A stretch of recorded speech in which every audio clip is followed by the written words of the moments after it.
All right, so I wanted to elaborate a little bit without, I didn't intend to go into a big study on this topic. I mean, not yet. I want to eventually readdress some of the, like the Hebrew text in terms of some interpretive topics. For instance, if you follow Alex O'Connor or various ones that have a pretty big platform discussing religious interpretation, along with a lot of other theory-oriented topics, but along the lines of religious interpretation, it's very common for various ones to make reference to this King Saul episode because it comes across as, man, I can almost feel like, okay, this is a huge topic. Maybe I'll introduce it as a huge topic, but I just won't go into the details because it would take a lot of breaking down the text and going back into the other stories that lead into it and backing certain proposals as to how it could possibly mean something else, And as we know, religious interpretive approaches have been going on for so long. So it's not like a easy feat or a quick resolve necessarily. Anyway, though, so one of the major topics with King Saul, as I was saying before, and I kind of touched on this topic, was that you're kind of given, as I was saying, like a math equation where you're given the answer, but then you have to look at the story and figure out how do you get to that answer. So eventually you see that like God rejects him as king, or that's how it's spoken of, like God rejects him as king and then sets up a different king. And then you're looking back and you're thinking, why? Okay, was it this portion that was rejected? But why is that? Was it this portion? So one of the aspects that is really difficult for people to understand as to why he was rejected is they look at the passage where it comes across as God saying, basically, like, why didn't you go through the full genocide? Why didn't you, well, it doesn't say genocide, but why didn't you entirely annihilate your opponent and and so it seems to come across that way. So people will address that section and they'll think, they'll ponder, well, God can just say whatever God wants. Or then they say, what does this suppose about this type of God? Is this God like a warmonger? Is this a ancient war God? How do we get to the reference much later where Jesus is talking about God is love and all of these things? How does this line up? And so you'll even hear some discussions, and I can't recall the various ones' names, but they're religious scholars, and they generally do side with that. Oh well, God must have had a reason that we just don't understand, and so we have to do it. As you can see, this is problematic because then it justifies people doing things in the name of God and they don't even understand a proper follow back of justification for it. Horrific things, right? And if you're familiar, then the Hebrew text, there's a lot of areas where there's confusion brought up along the lines of occupying land or seemingly mandates from God to occupy land and all of these things, right? So that's why I was thinking, well, since I made reference to the passage, but even though I was meaning it in a different way, I wanted to do a follow-up and just bring up that topic. A lot of times I feel my opinion is that you have to read into the story. So from the beginning, I had heard someone when they had this long discussion on looking at, like, this really is a massive topic. You have scholars that have books called like, the suggestion of ending the warrior God. How do we get past this warrior stage of this perception of God in what they would call like the Old Testament? You have different ones saying that there's this other entity that's associated with it. There's just a lot of scholarship on this topic. And some will say, like, well, from the beginning, so we know where you're coming from. Is your argument among those that justify this in the name of God? Like God, that you believe that God can do this, like God can actually do whatever God wants, and or do you believe that God is limited, self-limiting in the sense that God simply just would never do that and there's something else going on? So from the beginning, my general opinion is God wouldn't do that, and so there's something else going on. That's how I approach the text. And that's much different than other people that obviously will look at it and say God can do what God wants because God is sovereign. So when I read the text, that's what I'm looking for. People might disagree with that, but I'm looking for what set this up. So my general idea, oversimplifying it, is that just like in scripture, like in the New Testament, because even if a lot of times I'm looking at it as just this, also just the study of the text. What does the text say about itself? Can it interpret itself? And I know people have their different opinions on the text, like it's not consistent. Why would you even use these texts? But I do think it's a general baseline for this type of theme as this type of God in those stages of history. Even if you can add other text onto it, it's still within that kind of consciousness of belief at the time. A testimony of the events within subsets of society at these certain sections of time, generally. Later, though, in the New Testament, when people are growing into further revelation and whatnot, and they look back and they say, because even in the New Testament, it's kind of different opinions from different angles as well, like different perspectives from different viewpoints. And one of them is like kind of this saying, well, some will say God tempts us. God draws us into temptation to teach us, da-da-da. And then his argument is he's saying God doesn't tempt us. God doesn't tempt us to evil. God doesn't woo us into doing evil to teach us something, kind of to that effect. And basically God's not producing evil to move revelation forward. So that's kind of how I look at it as well.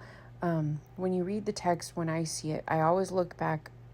It's, to me, this general assumption that God isn't producing evil, nor trying to manage evil with evil, as much as there's this aspect that does seem to be there in Scripture, and this is why I say it's a longer study, that something always precedes it.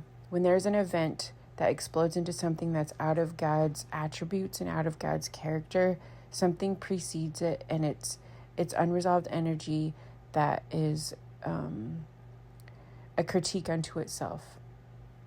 And then that's where you get within the text what they call like the blood accounts or other things like that. And so then you always have to ask what happened prior to that.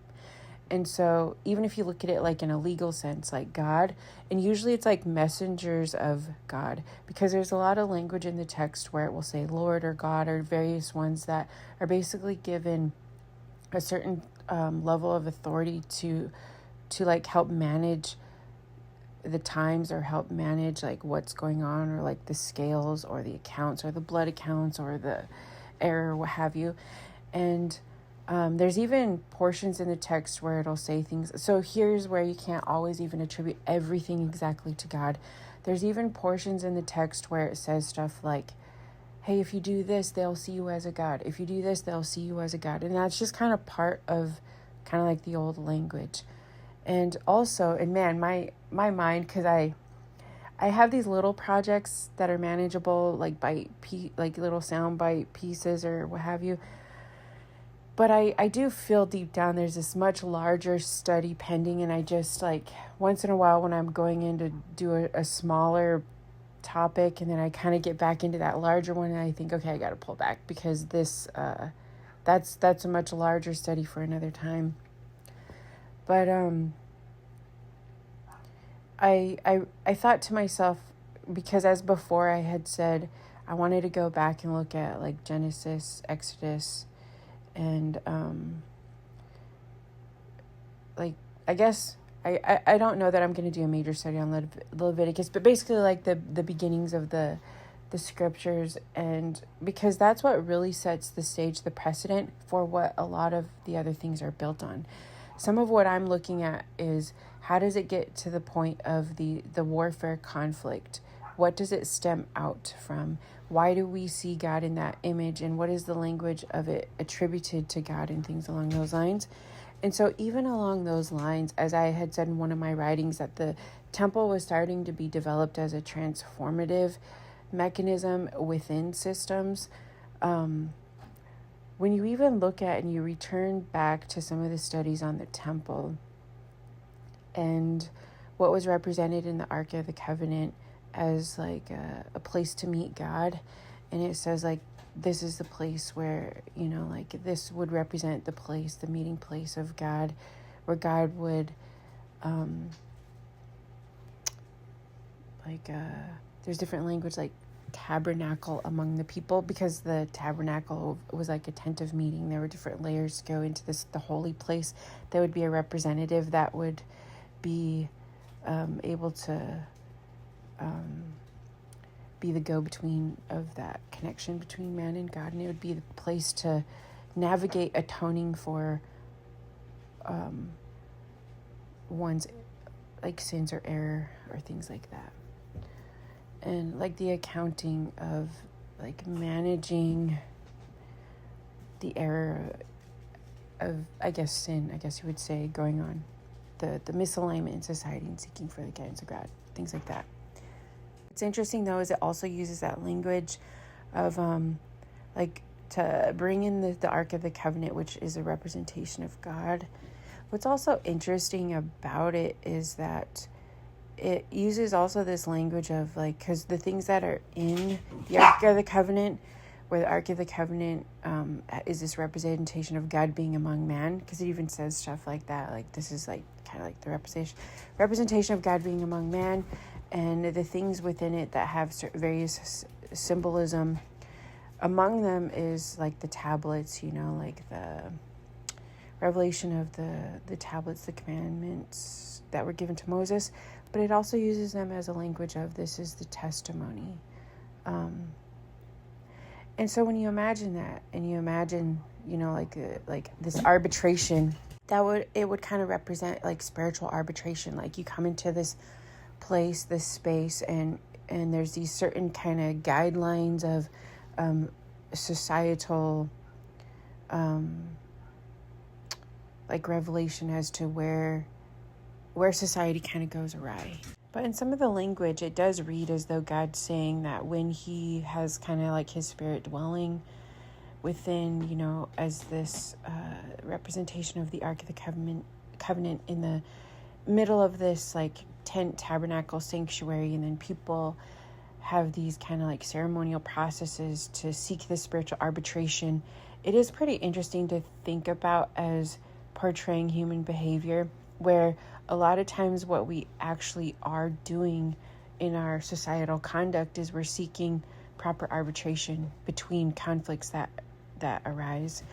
And what you also find over the time when you're following the direction of the Ark of the Covenant and what that represents is that around it, whether it be the workers of the temple and then those that serve different positions, eventually some of the degrees outward from that centering point have over time develop certain levels of conflict. And there's even some workers near the outer parts that are taking bribes or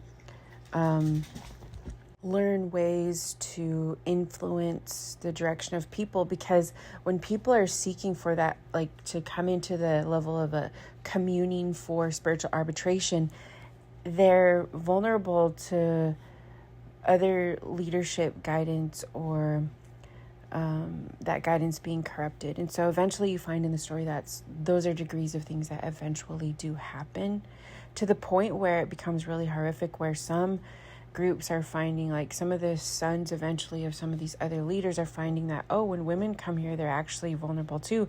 And there's ways that instead of guiding them to God, we can guide them to a type of appeal to us. And so they eventually end up violating. It becomes a temptation for them to violate that level of influence that they have over various subsets of society. So I think my quick argument here is that when things become skewed, when there isn't a proper spiritual arbitration, you find that out from that type of centering and proper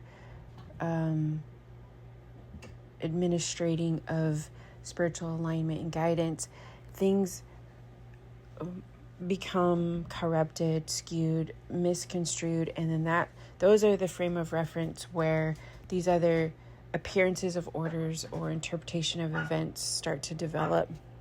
So anyway, there's a lot more to be said about that. But so when you're looking at this episode of King Saul and you realize, okay, he's another example. It says that he basically kind of went in the direction of error.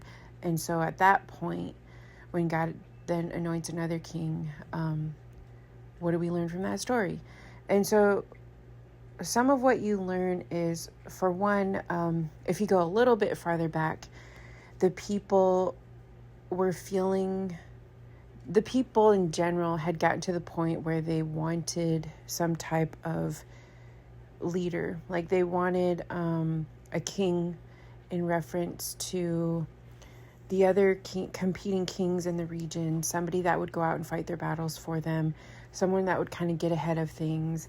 And a lot of the climate at the time was some of the other things that were supposed to be developed to function properly and to help to diffuse or dismantle or negotiate these growing tensions were not functioning properly. And so there was corruption in between like the priests and the judges. The judges some of the priests were then functioning as judges.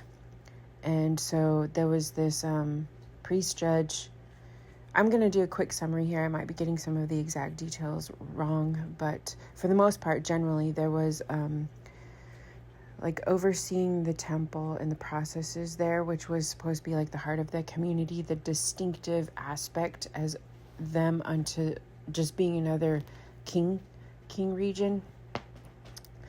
The temple was corrupted, and the judgments they were learning that a lot of the frame of reference, the attention of the people would go toward the temple. And so the offerings that were being brought in, the people were being greedy about it. The people managing were being greedy about it, and they were taking portions for themselves. And their sons were violating people, improperly deceiving and exploiting people that would come, the women that would come into the temple. They're using it for their own power and exploitation. And so basically like stealing portions of the money to make themselves wealthy, learning it as a mechanism to use the temple to make themselves rich. They were not casting proper judgment calls. They would take payouts so that it would sway their decisions and whatnot. And so this society was upset. They just wanted someone with force to come in and just make them become just like the power over function of in the likeness of other kingdoms. And so of course God's like, okay, this isn't the direction that it's supposed to go, but then there's all of these things happening. So what's also interesting in that context where there is grown corruption, God, this is where they also start to develop tensions with like the Philistines and whatnot. There's already grown tensions in the region of different opinions of things. But also when I'm interpreting it, what I'm looking for, and this is why I was going to go way farther back and because what you keep finding is every time you enter into a story, there's a story before it. And so every time there's hostility, it usually always has to function off of a previous unresolved, corrupted approach to a situation. And so basically what you find is that God's not creating these corrupt situations. He sends messengers to navigate degrees of the corruption in relation to like the whole recipe of corruption, so that it can be mirrored with each other and hope to like point it toward a transformative mechanism. And so in entering in that conflict, it makes God appear that he's making these things happen. And so people will have this question of, doesn't he just seem like a God in reference to any other God? But it's more as though, how is he entering into what every people, like some of the universal corrupted aspects of human behavior, but then pushing it toward mechanisms to diffuse it and realign it. So that's kind of some of the difference, like how the question that you approach is, how is God doing that? How is he entering into the recipe of these conflicts to realign it? not justify it and not create it or produce it. It's always like a lesser degree, like minimizing it, pulling it down and trying to bring it back into correction. But also like each section, there's a lot of the language. So you also can't look into each section and always think, oh, that's a universal principle of God. You have to look at it as this is a stage of an interpretation of God at that time. And is that always correct? And it's not, you could say it's always correct within the confines of those limiting, corrupted frameworks. Like every time there's like a corrupted framework similar to that, God would seem like your tendency would seem to result in these other ways, but it doesn't mean that it's ultimately like the ultimate revelation of what God is actually like, if that makes sense. So you can't just kind of like cherry pick through the scriptures and say, oh, at this point God said, go ahead and do the thing, whatever. It's like, no, God's not saying go ahead and do the thing. In the story, in the context, it's revealing your tendency to see God like that if you look at it compared to the rest of how the story develops. Ultimately, what I'm also looking for is like, God isn't this like character of these justifying, occupying forces. What I'm also looking for in this story is the attribute of God that was missed. And so eventually I kind of want to do the study where we see this, maybe like this little glimmer of this other story that was always in potential alongside this larger overarching story that people just don't see, because we see the other stuff. We see the stuff that makes it seem like this is God, this powerful God doing these things. And so I do kind of want to go back to that. One of the things I feel like needs to be challenged is, so a lot of times when people read the Hebrew text, they look at it as like good and evil. They look at it as, like we're told in Genesis that the framework of good and evil is ultimately a skewed framework, but it's the general driving tendency, right?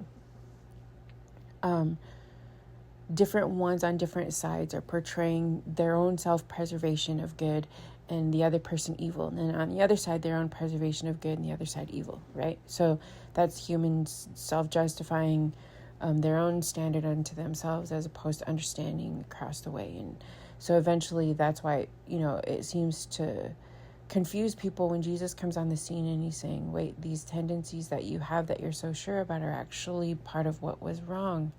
And so then people feel like, wait, this is like counterintuitive to how we've always generally understood this. And so he brings up the notion of what is mutuality as opposed to this general tendency of moralizing your stance as opposed to somebody else.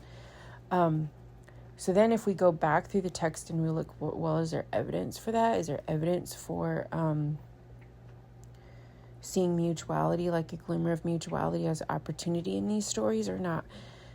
Because there's this other portions too where even when the prophets call them out and they say stuff like you think that I wanted this and I wanted all of this worship, but I wanted you to see the opportunity of mercy in that situation, and then they just wouldn't, and then they're shocked like, no, that's not how we view God. And so you see they're like intertwined in it is this battle of seeing that portion happening as opportunities throughout it. So that's what I was eventually wanting to do. Without finishing that work and really testing all of my different, approaches on the surface, I'll just kind of talk about it. People can kind of check their notes. A lot of people have worked on stuff like this, and so I'm sure they're familiar. Before, when I was doing studies on scripture, it was kind of just generalized, and so I wasn't getting into like the nitty-gritty details of stuff, and so I'm sure other people are more detail-oriented on those things. So anyway, back to this Saul episode. Generally speaking, what you kind of seem to find in this story is, for one, the context, as I was saying, society is upset and they don't have a standard. They don't have an expectation of a standard for justice. The justice system had been weaponized by different ones. There was corruption in there. People were fattening their own pockets. They they were misusing the appearances of God, and so basically people lost trust in it. They made them lose trust in that system, and so it made them susceptible to chasing after this, competing on the world stage, which then also ultimately made them even more vulnerable. The whole thing, corruption begets corruption, right? And so at that time, then, it wasn't appropriate for them to seek for a king, but at the same time they didn't see another option because there was so much corruption going on. But also at the same time, you find that because there was so much corruption going on, the scales kind of tipped, and God allowed those that were a part of that corruption to be surrendered unto their own vulnerability that they've made for themselves, like their own evil that they've created around themselves. And so what you find around that time is the Philistines and various ones that were in opposition in the surrounding area. And here's the thing too, you kind of have to challenge yourself to not just look at the Philistines or other surrounding people as automatically evil. I think people do that. They look at it as like everybody else was evil and only Israel was good. But what you're finding at this sense is that wasn't always the case. Even when Abraham was going through the lands, he was negotiating with people. Some were responsive and some weren't. Even he, at the time, there's evidence to show in scripture that he was limited in his level of revelation as well. And so there was like mutuality starting to develop. But there was an awareness of where some could recognize at the time what was ultimately a higher level of evil, and then what was like a level of responsive protectiveness that they negotiated. And people were across the way able to recognize that. There are accounts where they would say, remember the kindness that we showed towards you and we showed towards each other. And then there are some groups where he would go through and recognize like some of them didn't have an ability, like they were too caught up in the level of the higher levels of sin, and they weren't recognizing just regular relations to negotiate between people. And so it really wasn't either or. And so then when you go back from each stage, you can't assume that all territories were all evil, because they weren't. And then you also can't, eventually, once Israel becomes corrupted in their leadership, you can't assume they had a standard of confidence among the surrounding nations to behave appropriately, or to have had some kind of moral standard. And so at this time, which is interesting, is that the Philistines wouldn't necessarily have any standard to assume that Israel was some moral compass or driving force, because even their own people were saying it's absolutely corrupted. The system is corrupted. And so in that there was developing tension there, God seemed to allow them to be surrendered to their own mutual animosity. And so warfare broke out, and the evil, corrupted leaders were then basically like taken out because they were surrendered to their own evil ways, and then ultimately those evil ways took them out. And so then that was some of the sage. So you can't really read that as like Israel against the Philistines at that stage and whatnot, like just like good and evil.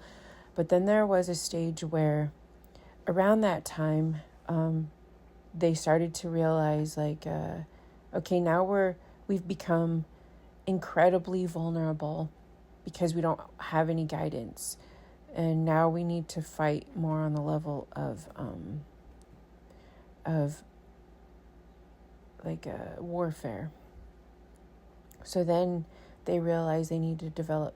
So you also find there that in them not doing what they were called to do set them up for these other heightened conflicts. So then it goes back and forth, of course. Then they're going to then it kind of goes back and forth with the Philistines. But what's interesting that happens there is the Ark of the Covenant is brought into the picture, where prior Israel wasn't even thinking about that as a standard. Everything had been drawn out from thinking about like the centering aspect of the spiritual representation of the Ark of the Covenant, and they were pushed farther out into like societal conflicts of managing, navigating, strategizing, scheming, whatever, because the leadership was doing that. So now that the Ark of the Covenant is brought back into the picture, then they start to realize there becomes this certain vulnerable force attributed to it. There's a lot more that could kind of be said on that. I think people kind of read it as just like this magic force or what have you. But anyway, in the story, it represents like this transition between recognizing this. It kind of starts setting a precedent of recognizing this kind of like representation of a spiritual distinction, and this tipping scale of them moving more toward a warfare distinction. Anyway, it kind of sets another precedent of being a uniqueness among them through these like going back and forth and being that which makes the Philistines somewhat vulnerable. It's not just one-sided though. It makes the Israelites vulnerable and they're kind of afraid of it, and then it makes the Philistines vulnerable, and so the surrounding area it kind of resets a precedent of this vulnerability as unto this like centering force of this like spiritual authority. So they start managing these. So in the story, at least, you could read it as though that could have been a way to strategize increasing delegation, negotiation, and, all of these things. But eventually they don't do that. And they kind of keep going around it. And then they still have these other tendencies of wanting to find another way or do things, like still focusing on looking at it through the warfare conflict, like the heights of conflict among various ones. So anyway, eventually that's what they do. They want a king to go out and fight the battles at the highest levels and whatnot. God warns them against that and says, if you go through that, like if you produce that framework, these are all the other things that coincide with those frameworks, which ultimately eventually does happen. So what you do find is like there were opportunities to strategize other ways. There were ways that the representation of the Ark of the Covenant was drawing the attention of the surrounding nations. They just didn't opt for it, though, necessarily. Or it was kind of like a little bit here, a little bit there. The tipping scale, though, is they wanted a king that was a war king. And someone to go out and fight the battles in this other type of way. And so anyway, that's kind of what starts to develop when they bring in King Saul. What's interesting, though, is, well, I guess to not go into it too much. Long story short, they kind of take on that approach of like a king and whatnot. But at the time when you kind of get this feeling, because it introduces Saul as having some type of like spiritual, like prophetic receptivity. And so you kind of get this feeling that maybe one of his strengths is that he does have it in him to like be to navigate that arbitration and whatnot. So you almost get this feeling like that's probably some of his strength. Maybe that would have been the direction of some of these negotiations and the direction, but they just don't want that. At the time, there isn't really, so you start finding in the story, like he talks about he's afraid of the people, because what also seems to happen is his son doesn't want that and doesn't seem receptive to that. His son wants to go out and he's like focused on provoking these fights with the Philistines to the point where initially when there seems like this opportunity to possibly negotiate, his son goes out and provokes a war.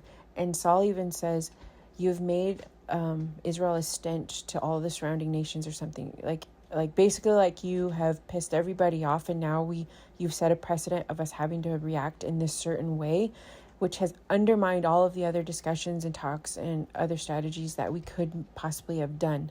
And now we can't, or now it's like difficult to do that. So like Jonathan goes out and provokes this and sets a precedent, almost like he wants it. Like, okay, all the people voted for this. We're the ones that are trying to do this. Like we set it off and now we have to do that. And it's almost as though because he wanted to do that, but he's not the king. He's the son. He's like undermining the king. And so then the surrounding nations. So then basically Saul has to figure out some way to get the people to then respond. And so then Jonathan just keeps doing that. Some people can read it as though like, yay, he's like He's the conquering one. He's doing the thing. He's forcing the hand of this fight. He's obstructing the negotiations that people had. It's a vulnerable time, and he tipped the scales to force this, like, fight and make everybody have to do it. And so once he reframes it, once Jonathan then, because he's kind of like undermining these things, but he's playing to the crowd. Even Saul is then saying, like, I became afraid of the people. Like, I'm gauging my, like, what I can and cannot do now based on our people. And Jonathan is just, like, setting this precedent. And, which in some ways, when you're reading all of these stories, every single story has something to do with each of us. Like, every person has something generally at some human societal level where there's stages of development in us where maybe there's a likeness of, like, oh, in this situation, I could have done that. I could have got ahead of it. And then this thing happened, So there are things like that people can draw from these stories and whatnot. But anyway, at this time, there's this other section where it reads in the next part prior to Jonathan, because he's just, like, on one, where it says, like, the Philistines recognized that in Israel they didn't really have a lot of, like, weaponry, or they didn't have a blacksmith, and so they didn't have a way to make, like, to produce their own weaponry. And so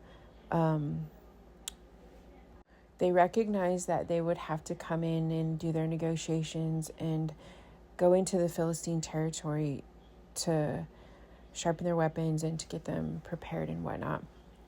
And so the Philistines knew this. And so on one level, you could suppose that when you're looking at that, if Saul wanted to strategize, there was also another opportunity to strategize.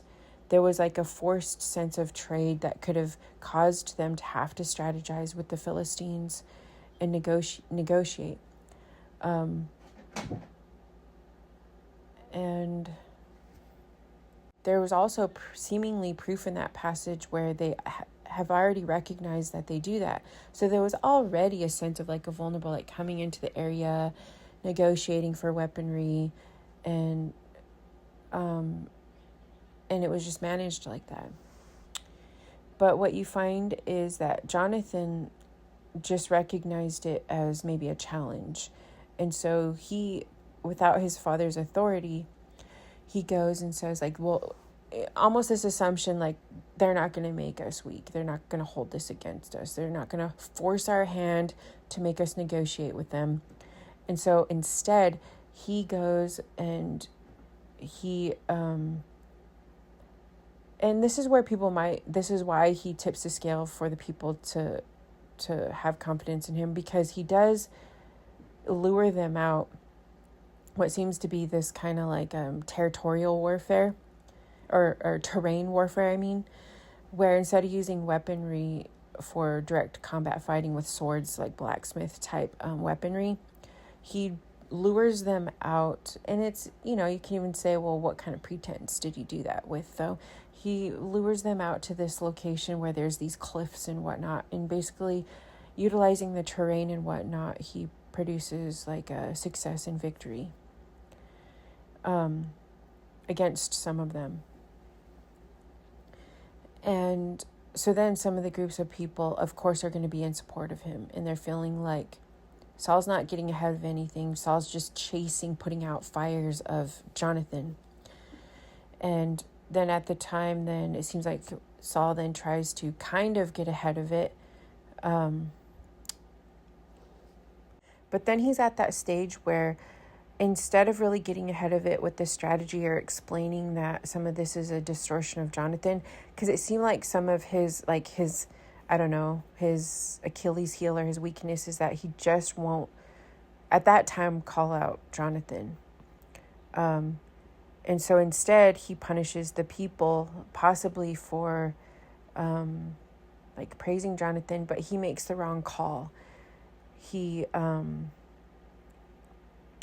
makes it so that until they get ahead of, like, defeating, I think it is, like, the Philistines or something, because now he's, like, shifted to chasing this, putting out these fires.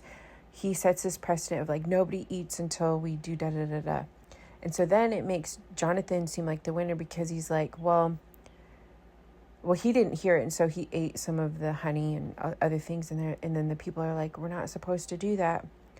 Why are you doing that? And then he's like, oh, I didn't know that we weren't supposed to eat, and that was an error in my father's behalf, because just see how good it made me feel, and that it'll make you guys feel even better, and we would be more strengthened if he would let us eat.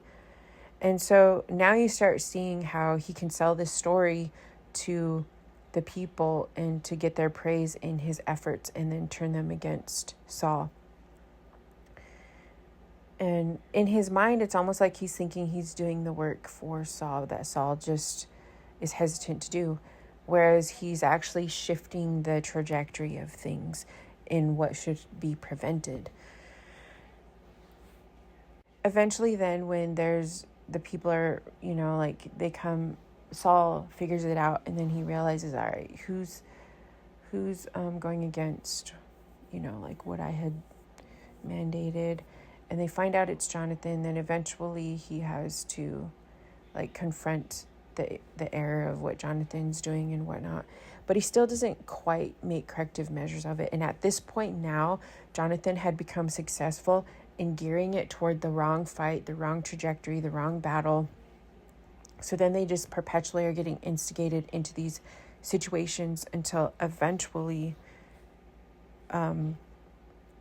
like what also happens, so I missed this part, which is actually huge. So when Jonathan first initially instigated the wrong battle, where Saul had said, and Saul had even taken responsibility for it. So when Jonathan set the wrong precedent from the beginning, when Saul became king, and he went out and provoked the Philistines improperly, and Saul sent out a message to the rest of Israel and basically said, I did this. Saul attacked the Philistines, because it's like Saul's kingdom. Saul attacked the Philistines, and we become a stench in the surrounding nations, against them. And, or among them, and basically we're vulnerable to them now. And so then he goes to meet out. He has to do this, like, reluctantly draw some of the men together, go wait in this certain location and whatnot. And part of what they were supposed to do is, like, they're supposed to seek for the guidance from the authorities through the temple, because also that's a part of the blood accounts and all of these things and whatnot. He's waiting out there, and it's taking a while for Samuel to get there. And so eventually, after a while, and he feels like he's not going to show up, he's kind of like holding it down. He eventually just starts to do the ceremony himself, which he's not supposed to do that. And so then he does that for the sake of the people, and then eventually Samuel comes and talks to him. And so basically, like, they're deciding their own way. And so then Samuel comes and talks to him and says, like, what have you done? Like, what have you done? You can't, like, you can't do this. And so then he says, like, I was afraid of the people, and they were leaving, and I was trying to hold down the fort, and I thought you wouldn't show up, and so I just did it myself. And so that was like a huge precedent of error that started right at the beginning, that was provoked by Jonathan, putting all of them in danger and forcing their hand to make them fight this battle, setting the precedent for this. And so right from the beginning, Saul is already in the wrong. Like he went against the protocol of the temple immediately, which is like a representation of God. So right from the beginning, it portrays he's not being guided by God. He is now provoked and being guided by Jonathan and his animosity against the Philistines and whatnot. Even at an opportune time where he didn't have to do that. So right from the beginning, they're skewed from the direction of God, and then it just continues and continues. And then they don't see these opportunities. Every opportunity to negotiate is destroyed. And so they're just set off into this trajectory. And eventually then, this can't be associated with being under the canopy of God. People think it is, and that's why they say, well, because eventually he enters into this other battle.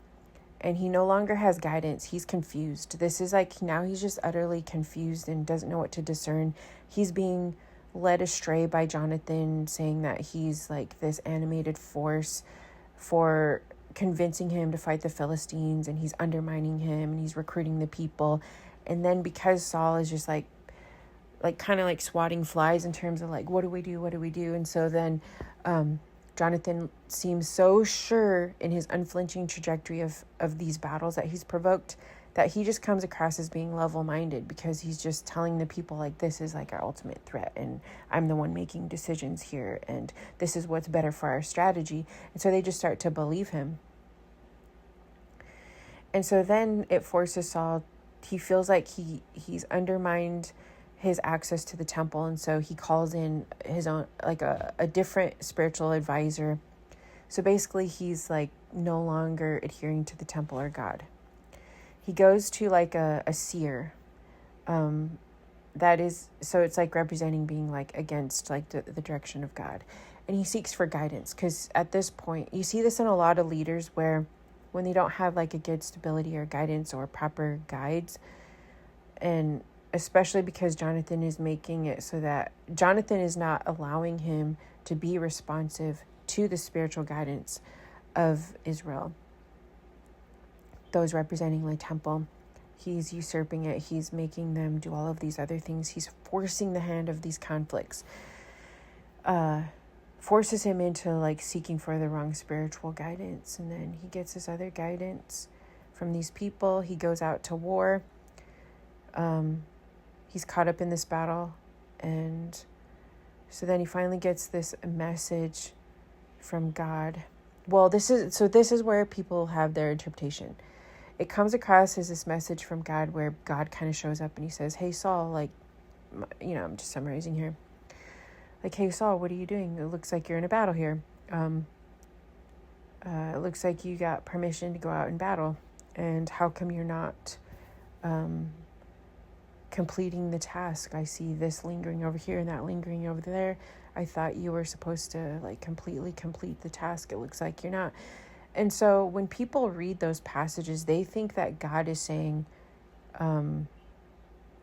justifying Saul just annihilating the whole place. But it kind of is the opposite. It's kind of saying, it looks like you've gotten yourself into a problem and it's such a corrupted standard that you can't even abide by your own corrupted standard, even though you've given yourself over to it.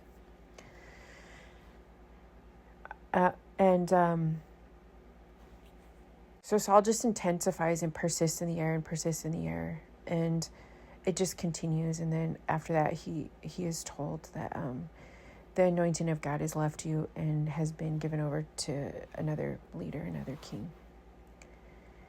And so then that's the stage where Saul has to like complete his term. And so he's still a king, but the anointing and the direction, it says like, basically, so he knows like you're not in the anointing or the direction of God. The things that you do now are solely of your own. And so now this is the beginning of the end of this, and it's being transitioned to somebody else. And so then that's when he kind of go like, during that transitional stage, he begins to develop, like at first he draws on toward like David and various ones as like a place to rest his mind and to seek some kind of guidance. But there's still confusion there. You could see how like Jonathan is still lingering in it as like not like Saul is basically the entire scapegoat, and Jonathan is like then like not taking any responsibility for it, seeming to self-believe that it is just Saul, like not seeing the error in how he instigated it and how he was a driving force for it. And so what's interesting too is like there's this passage that was given to Saul that says something like the sin of rebellion is like the sin of witchcraft.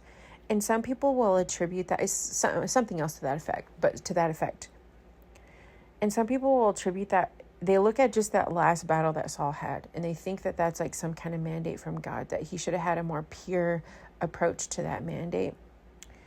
And that they think his error was that he went to like a witch to get power for that battle, and then he lost.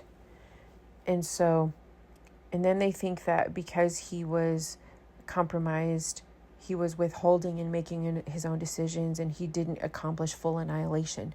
And so they think that that's the form of rebellion, not accomplishing full annihilation and going to the witch and being compromised. And a lot of people tend to think that Jonathan was the only one that had any proper leadership and was doing right.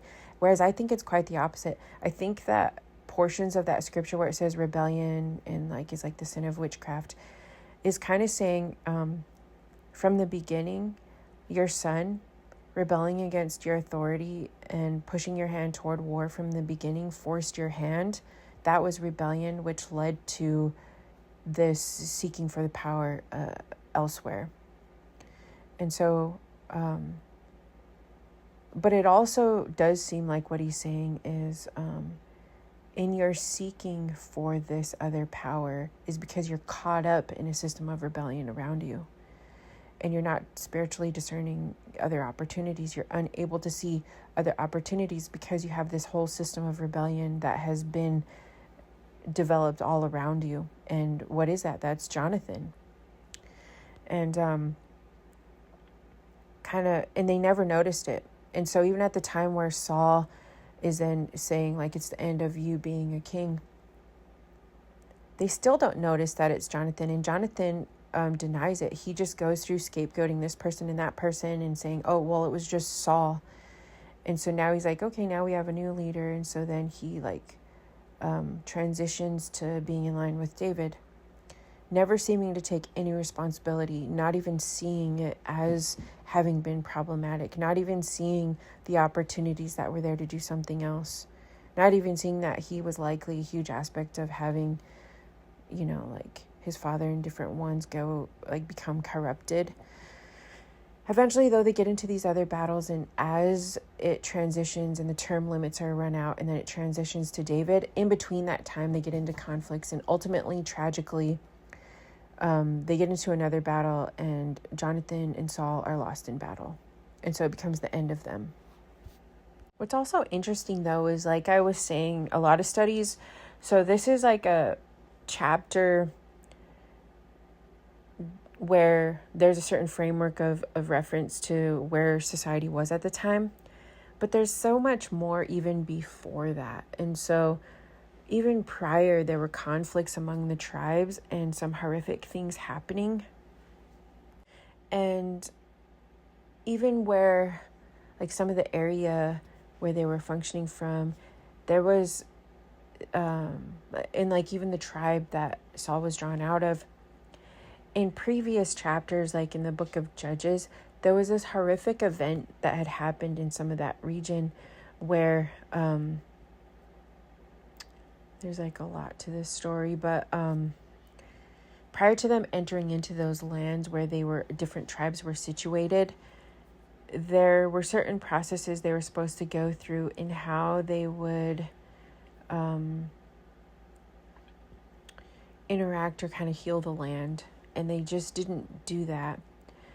And there's a lot that goes into this because that's part of what they call the conquest narratives, where they're entering into Canaan to some will say occupy the land, possess the land. I want to go into that because I feel like there's a lot of details of which go into how they got to interpreting those stages as well. And so I tend to think there's probably error in how they would look at occupying the land.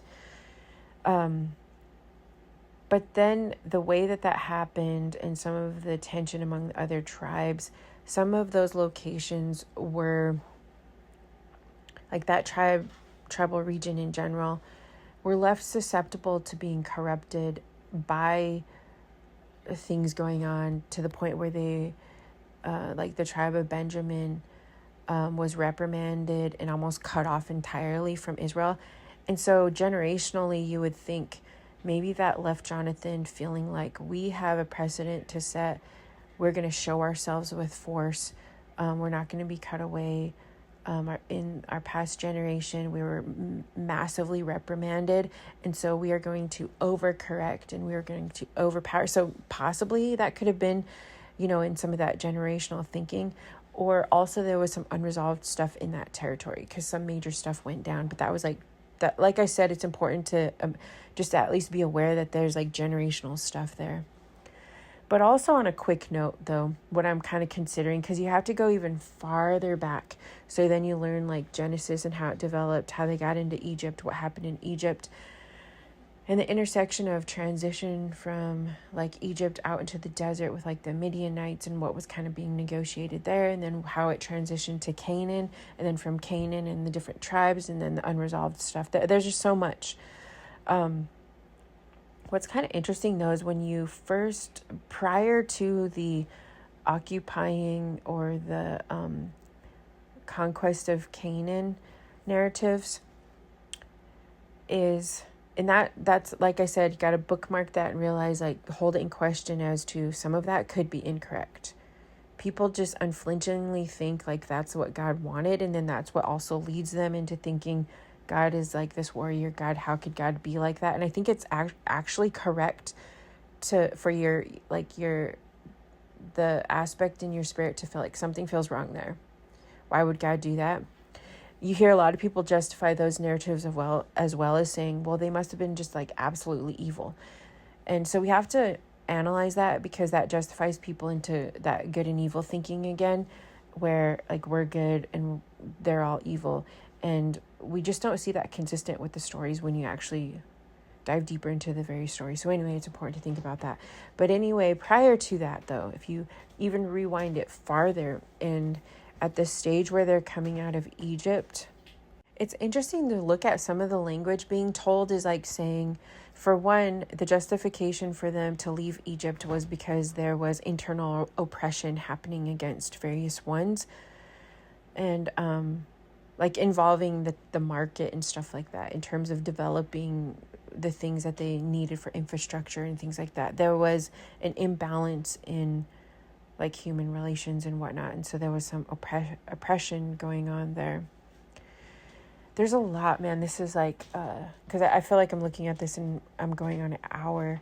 But what's also interesting there is people tend to read the idea of the Exodus as like this mighty force of God that the Israelites were automatically attracted to, and they had been involved in, and they wanted freedom to more purely be involved in that. But that's not really the case. They didn't have the priesthood or any of that at the time, and it had been generations since they had been gathered together in guidance of so like initially prior to that, there was part of the story, huge part of the story was the work of Joseph, which he was led by his dreams, and seems like an example of like a spiritual guidance. And the developing force at that time was strategic.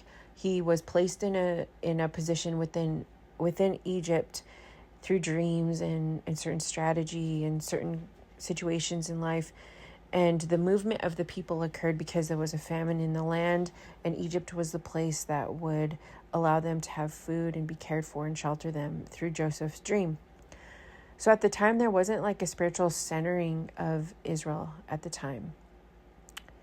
And so what you actually find when you're looking at the story of what starts to occur is there isn't a centering to recruit them by. There isn't like a spiritual centering to recruit them by.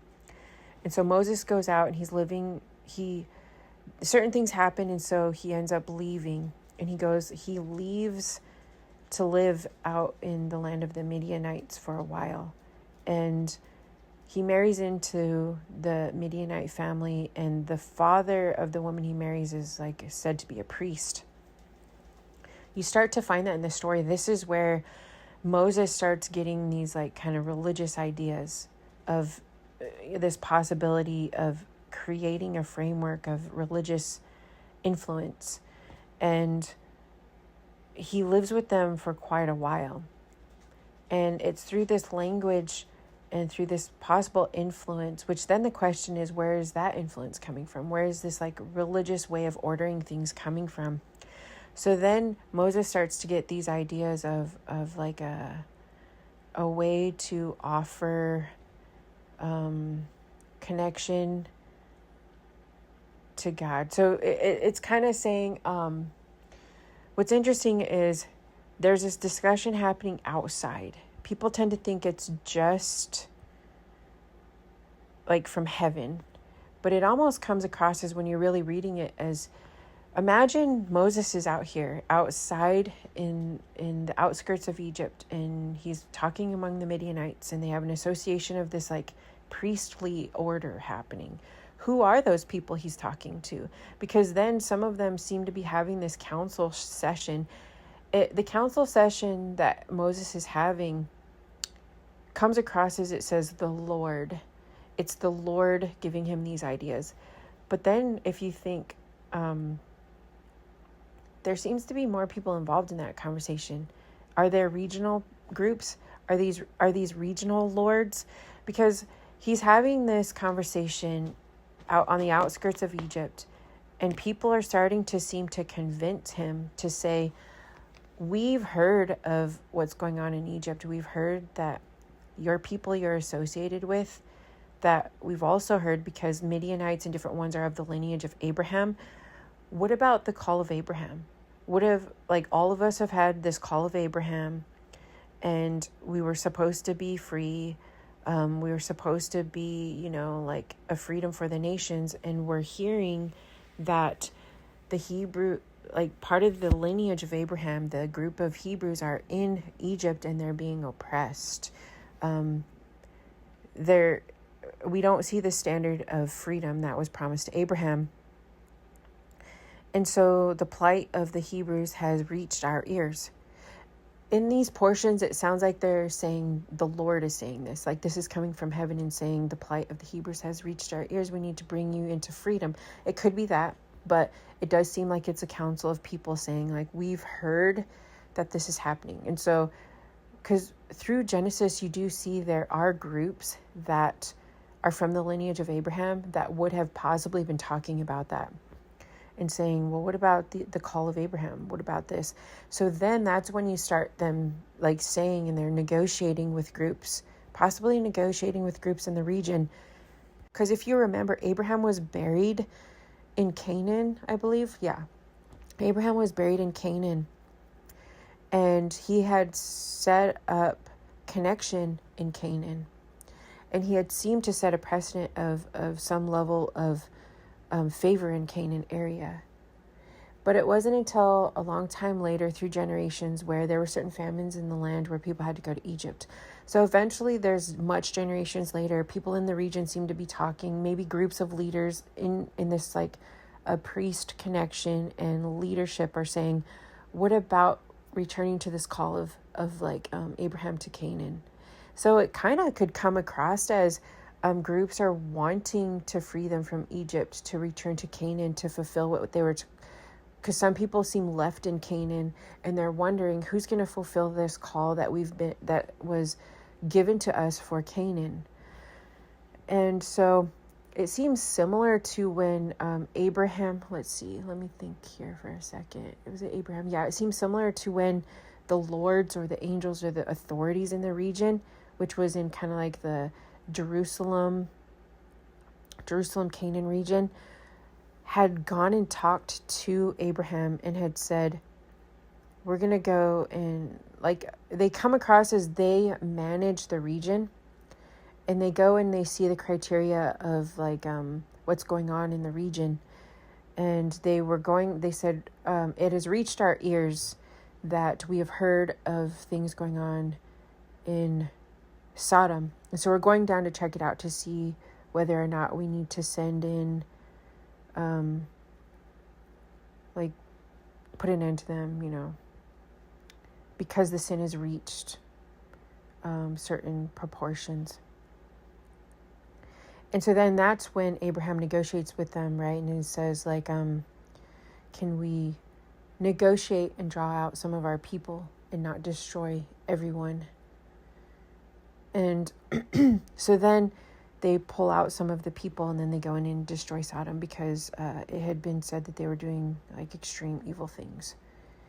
So then it comes across, people read that also as like God did that, but it also comes across as maybe the Salem area and the regional area somehow or another had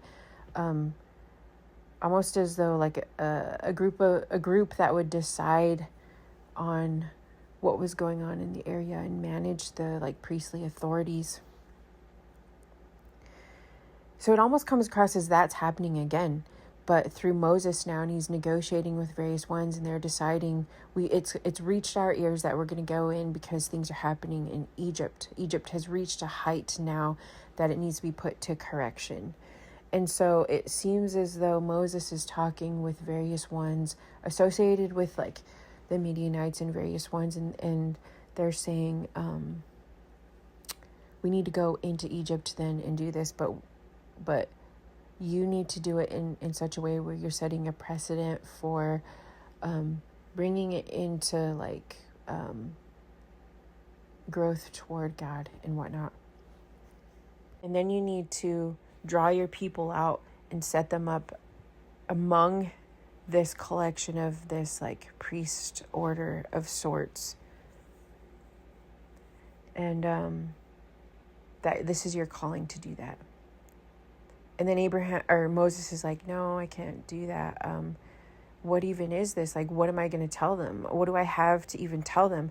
How do I tell them, like, hey, I'm here to draw you out? Because they've lived there for so many generations. And kind of seems similar to when Abraham wants to call out Lot from Sodom before Sodom gets destroyed. And just kind of saying, like, you need to withdraw and run and leave because it's going to be destroyed. But what they tell him at the time, because now they've developed this like priest order of like through the Midianites and different ones in the region, and that's where Moses is like tracking. He goes and then he has his spiritual moment. He seems like he's getting a little bit of like spiritual guidance. Then so he goes and he has his like spiritual moment. His prayer. He has this revelation. And so then he goes and seeks guidance from them and says, like, what do I tell the Israelites? How am I going to convince them to come out with me? And so that's kind of interesting to reread. They had no attraction to him. They had no adherence to him. They had no adherence to some kind of temple or some kind of calling or some kind of centering of like a point of reference or anything. And so that's what Moses seems to be asking them is like, what do I even tell them? How am I going to recruit them? What do I tell them we're going to do? And actually, so then it becomes like they tell them that you need to draw them out to come and seek a presence for their God because, you know, something to the fact like it has reached the ears of God. It has reached the ears of various ones that their plight in Egypt. And so then it becomes this story of like, okay, we'll go in and tell, like, so then Moses goes in and tells the Pharaoh, you know, like, can I bring my people, the Hebrews, out and celebrate a festival in the wilderness? And it seems that he already knows this because he's practiced these things as he lives with the Midianites and various ones in the region. He's like, I need to draw them out to be a part of some of these things. And then Pharaoh's like, no, you can't do that. And why would I want to let them leave? And what even is this? And so it kind of turns into this like ongoing conversation until then you find Moses trying to convince the people. And they're like, why would we do that? What even is it? What are you trying to have us do? And you know, it almost comes across as like he's trying to create a movement where he starts to develop in them a desire to seek for God, of which he's kind of started to find as he's living in these communities outside of Egypt. And he just keeps trying to convince them of it, to where then the other groups are saying, he goes and he seeks counsel again among these groups, of which some are calling like the Lord, which the reason also why I'm pondering like if it's other groups of people talking about it is because some of them that are referenced as the Lord goes to him and seems threatening to Moses. And then his wife has to go and do this thing that proves to them like he's not a threat. And that's why I think it's like a negotiation among various leaders. So then once they realize, like, no, Moses is among us, he's not a threat. And then they're discussing these things. And then the group, when he's seeking his guidance, he's like, they still don't want to leave Egypt. And then they say stuff. And then eventually it says something like, eventually the hand of Pharaoh will be heavy on them and it'll just drive them out. If we're looking at human behavior stuff, it's kind of like saying, we know that they're not really free in Egypt. And even though they can tolerate it now, eventually the weight of this like slanted relationship will become even more heavy on them. And then they will want to leave. But then he's like, but then what will I tell them though? Like, they'll want to leave, but what hope do I give them? And then that's when he says, like, we'll bring them out to the desert and they can like be a part of to offer these ceremonies and festivals to God. So then you also see within the story, as they're trying to do that, the Israelites, they go through, so you hear the whole story, right? Eventually. What's also interesting about this portion is that God tells them, those within Egypt, though, will be favorably disposed towards them. Basically, like, they will start to find favor among various ones in Egypt, seeing that the administration or the leaders are oppressing them so much, to the point where have them ask them and request that they can have clothing or articles to take with them before they leave, or just to have. And he says, and in this they will plunder the Egyptians. And so what's interesting there, if you're looking way back in terms of like developing this other form of quote unquote plunder, is that they simply are finding favor among some of the civilians in Egypt that want to gift them things because they see the plight of the oppression from the authority figures. And so it says, and then when they leave, that will be a type of plundering Egypt, because the favor of the civilians of Egypt had given the Israelites gifts. And so when they leave, they will carry those and wear those with them as they leave. Which that's a whole different way of thinking of plunders, that they were basically given gifts by others within that system that wanted them to do well because they knew the leadership was oppressing them.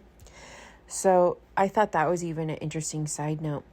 Eventually, though, you find that through this, when you're reading it in that sense where Moses didn't have any full vision to sell to the people. And they didn't even yet have a desire for or an understanding of setting up something of God around them. They just didn't have that yet for the people. All they ever knew was living in Egypt. So once they get out they're following this faith path because the oppression had become so heavy. And also a side note, it almost does read as, even though people will kind of read the story of Exodus as God inflicting these things, which you could read some of that. And I do think there could be some sense of reading the spirit, once there's like a spiritual redirecting of things. There are stages of oppression that can come over a system, and it could be just amplified by the way that in the ancient times they would tell these stories. But what's also interesting is that it comes across as, if you're imagining reading it this way, as I had talked about when Abraham was negotiating with the group that was going down to destroy Sodom, people think of it as just an angel, but it seems like authorities coming possibly from the Jerusalem area, which for whatever reason at that time negotiated the whole region as a type of placement they were managing, as though they had powerful forces to decide to take out other regions. And it kind of similarly reads like that with the negotiations that Moses seems to be having with various ones that come to him and say that it has reached to them that there'll be destruction in Egypt and like to bring some of the people out. And so it also seems to read as at the time when they are told to put a sign on their door so that when these destructing forces come through Egypt, they'll know which ones are to be saved and which ones aren't. And to stay locked in and don't come out throughout the whole night. And that they do that and they can hear these forces coming through the city. It almost reads as like an actual attack on the city, similar to later when other attacks go into the city and there's indicators of which homes to save and not save. It kind of seems like that. I know some people will read it as this like enemy for like this angel force that goes through and destroys various ones, and you could read it like that. Like it is an ancient text, but it does seem like Moses had made alliances with other groups and negotiated saving some of the people, and at a time when they were going to go in and destroy, probably destroy the area. Eventually, though, he leads them out, and they don't even know what, like, they don't even know what they're doing, or what they even ask him, like, why did you, like, at this point, this journey is so treacherous. Why did you lead us out? Did you just lead us out to the desert to die?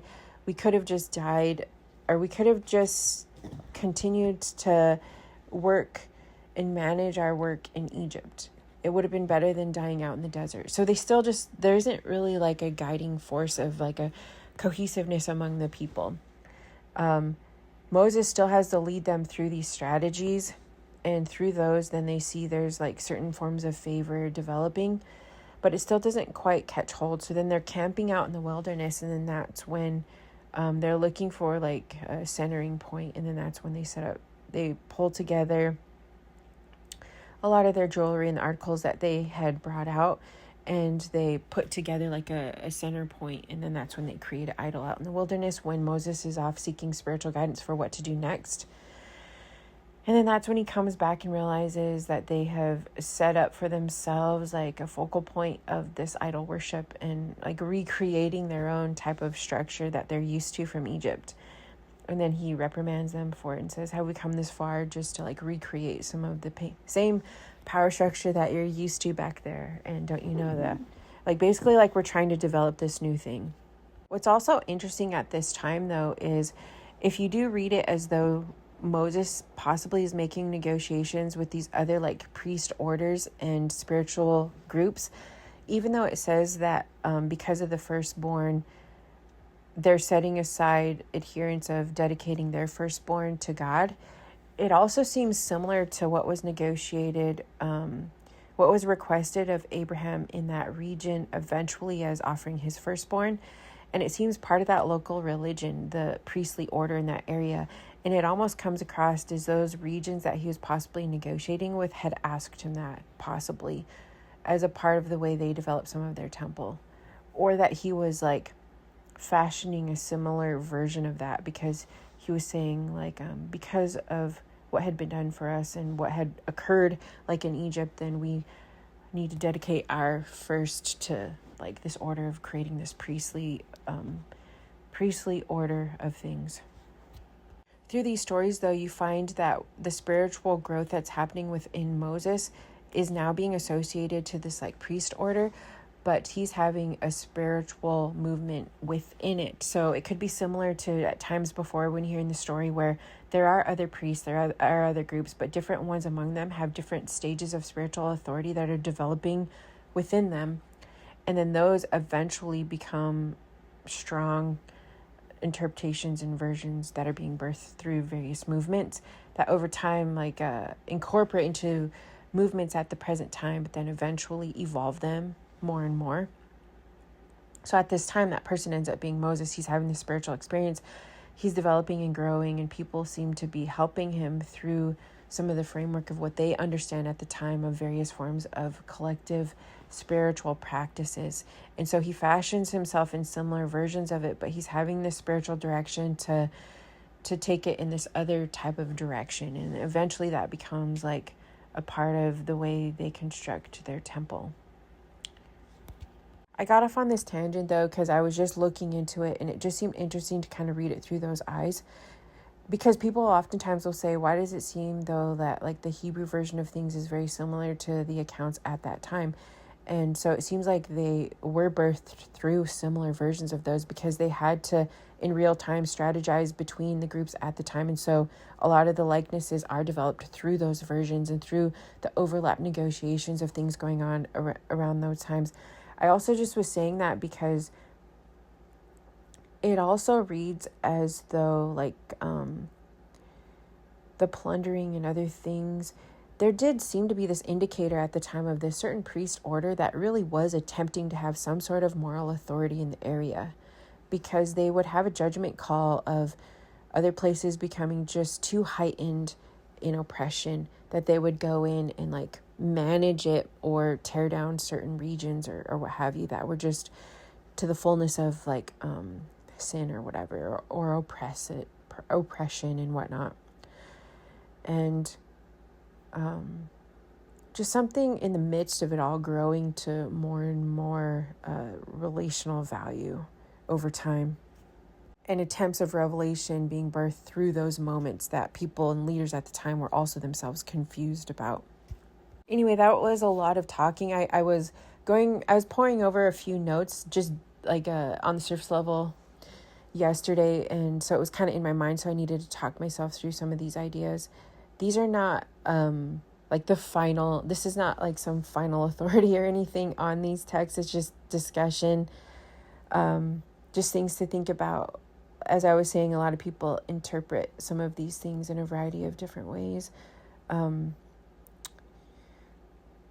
I do think, there was something else that was really interesting. As I was saying, there seems to be this certain portion where certain acts of God don't create evil. They manage the accounts of it against itself. And so I think ultimately it also has something eventually to do with how even though through the temple and through these other things that are developed in the midst of these conflicts, and things are slowly evolving over time and pushing away the excessive accumulation of nation hostility, eventually it seems to portray, in the legal terms of keeping the accounts, shedding away the outskirts, the outer parts of the temple, and revealing the ability for people to have recognition of what that spiritual authority is, even beyond the temple.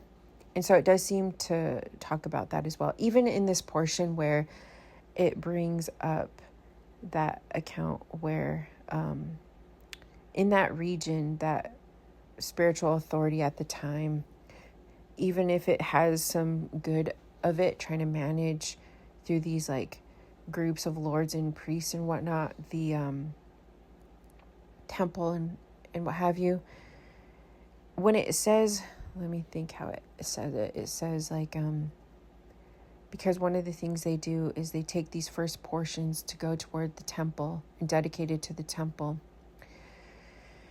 And it says something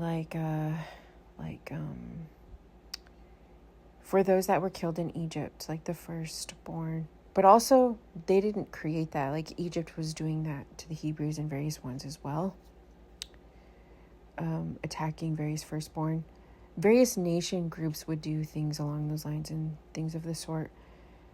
Eventually, they spare the Hebrews, and then that behavior gets enacted on some of the Egyptians.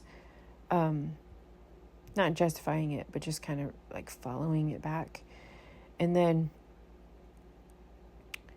when they're brought out, and then it says dedicate your firstborn to this temple, in relation to the accounts of these things going on.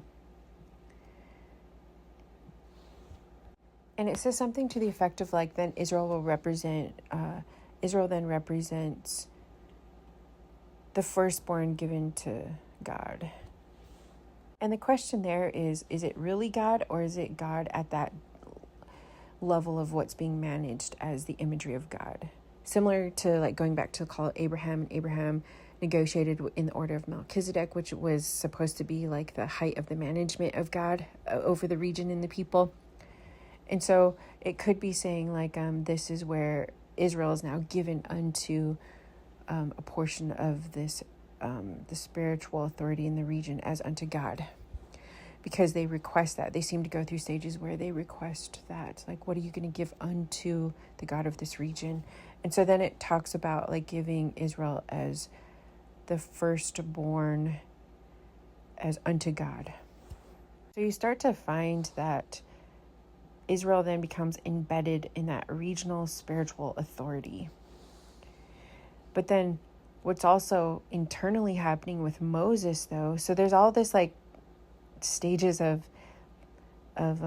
degrees and like part of the nucleus, portions of the nucleus attached to the centering spirit of God is this movement of Moses internally, a part of what is happening at that stage of Israel. It's all encapsulated as a representation of the spiritual call of Israel coming out of Egypt. Part of Moses' call, though, eventually is because they give him the spiritual authority for that nucleus of that representation of Israel being given as a portion unto the spiritual region of these gods or what have you. Part of Moses is that eventually then he gives a portion as in the order of Israelites. He gives a portion unto God, like through the tribe of Levi. The Levites is the order of being given unto God, not just the gods or what have you. There's a lot going on there. But it's through these sections where eventually there becomes seemingly this authority of separating all of it and just having the nucleus of what's represented in the order of the Levites in the temple.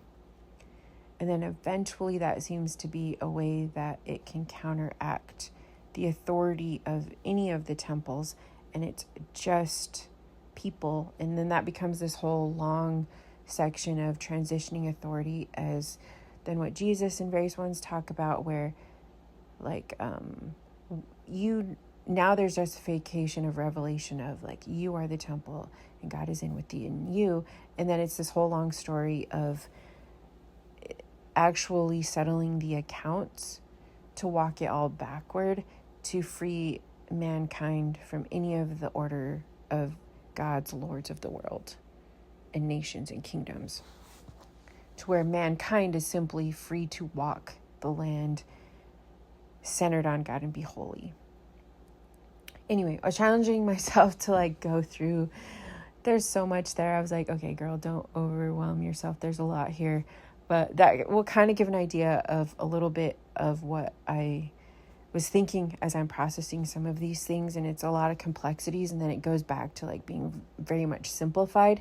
But it has to be simplified, at least through the story, through all of these technicalities and critiquing it against itself and such.